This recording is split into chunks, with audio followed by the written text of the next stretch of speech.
All right, music fans, welcome back. Harmless Dave here, talking about real music in real time for a few real people out there just like you and just like me. Okay, real music exhibit A.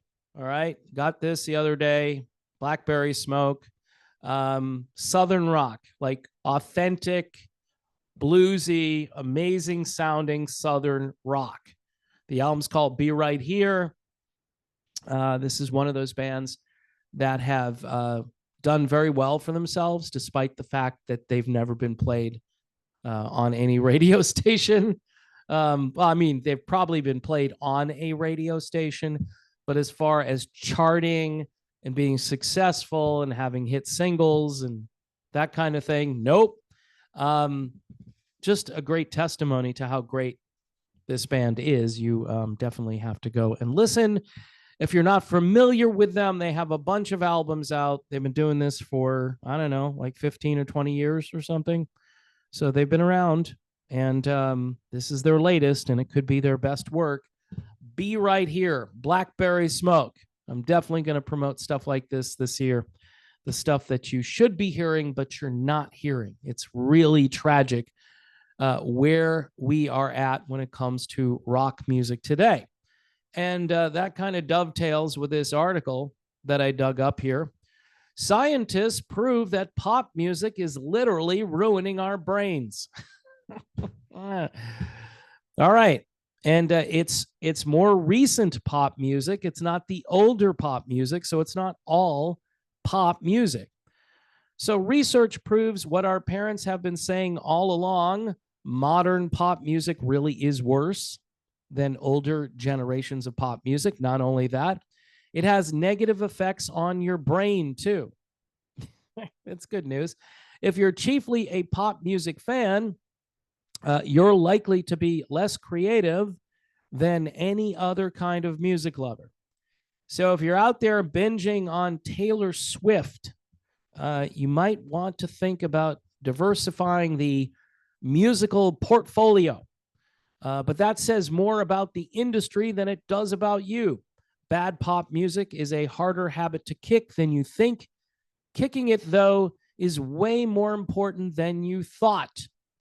According to a study published from a Scotland university, it's the largest study ever on musical taste involving 36,000 people, 60 countries, and 3 years of work.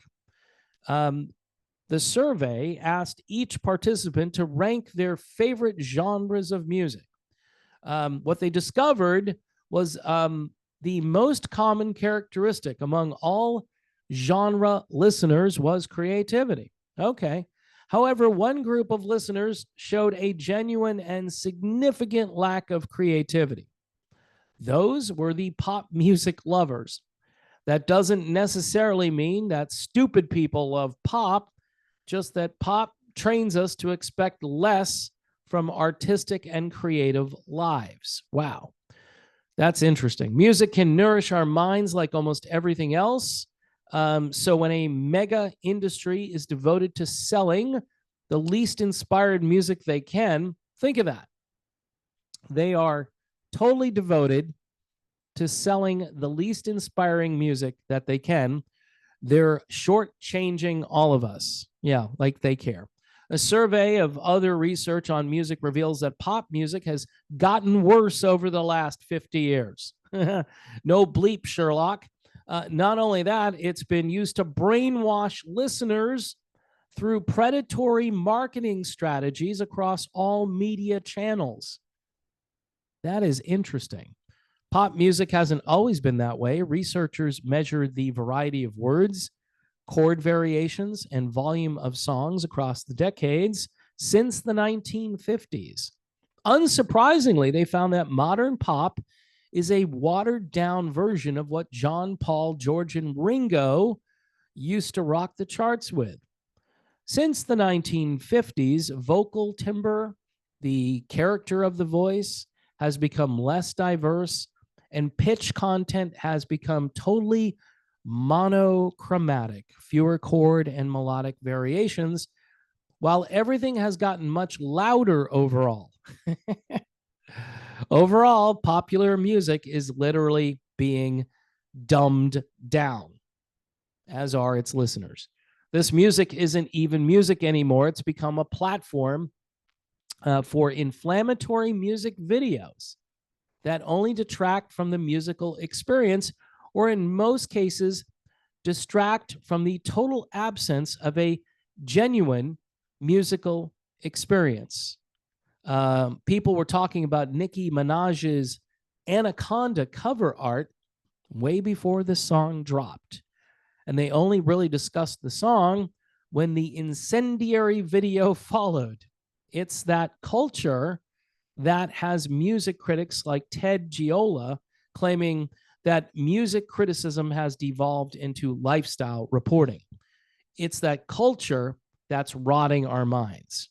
This is all good news, folks. Aren't you feeling really good about this? Unfortunately, there's no end in sight.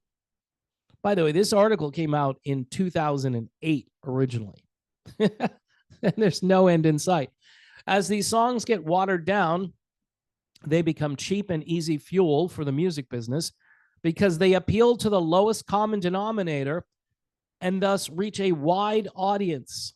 That isn't a frivolous thing, though. Researchers have thoroughly documented that pop music is the heavy equipment of the adolescent years. It is far more influential than computers, television, and movies in shaping how kids grow up. That's why it matters when it's getting worse. Billboard charts fuel the mainstream market, identifying safe bets for movie soundtracks, commercials, and background music, all of which ensure that a popular song is impossible to avoid. And despite common sense, songs aren't played because they are popular. They're played to make them popular. Wow. Let me read that again. And despite common sense, songs aren't played because they are popular. They're played to make them popular. Now, this is such a reversal from when yours truly was one of the youths of America back in the 1970s and 80s, right?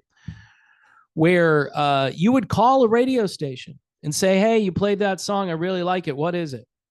They're basically saying that they're going to push this on everyone, even if you initially don't like it. You hear it so many times over and over again, and that will convince you that it's a good song. So the songs aren't played because they're popular. This is just a mind-blowing concept here. They're played to make them popular. Again, it's training your mind what you should like, not what is actually good. It says here, if we care about our culture and if we care about our minds, we'll vote with our ears. If the formulas stop paying off for the industry, we might get real music back into the mainstream. Like this album right here. This is case in point. Now, again, this is antithetical to what I was just talking about. But this is why I continue to do what I do, because I believe that there's an audience out here. And they're not all old geezers. There are teenagers that listen to their parents' music and they go, huh, that's pretty good. You know, and a lot of them will admit, I've seen comments in various places where younger people have said, man, I just grew up in the wrong time. I grew up when music just is horrible. And my parents and my grandparents, they got lucky. I mean, I don't know. My parents obviously were living before well, I guess they were sort of young, right, when the rock and roll era began, but they were still into the big band and the crooners and stuff like that, because that's how they were raised when they were younger. That was the music they affiliated with. My dad eventually got into country music, and that sort of opened the door a little bit for me. He was listening to Hank Williams, and I was like, okay. But, you know, it was my older brother and sister that had all the 8-track tapes and the dusty albums, which actually weren't dusty at the time, but, you know, they left them all behind. And so, yours truly got to inherit those. And that was a learning experience. But again, even into the 70s and 80s, yeah, some of that pop music isn't the best. But look where we're at now, 40 years later, 50 years later. This article is really good. And again, they play this music to make it popular. It's not popular because it's good. It's popular because they force it to be popular. So there you have it. You won't see this video anywhere else. Again, one more time for Blackberry Smoke. Be right here. Thanks for being right here, for subscribing to the channel, and for supporting the channel via either Patreon or YouTube memberships. Thank you so much. And I will return with another amazing video. I just don't know when.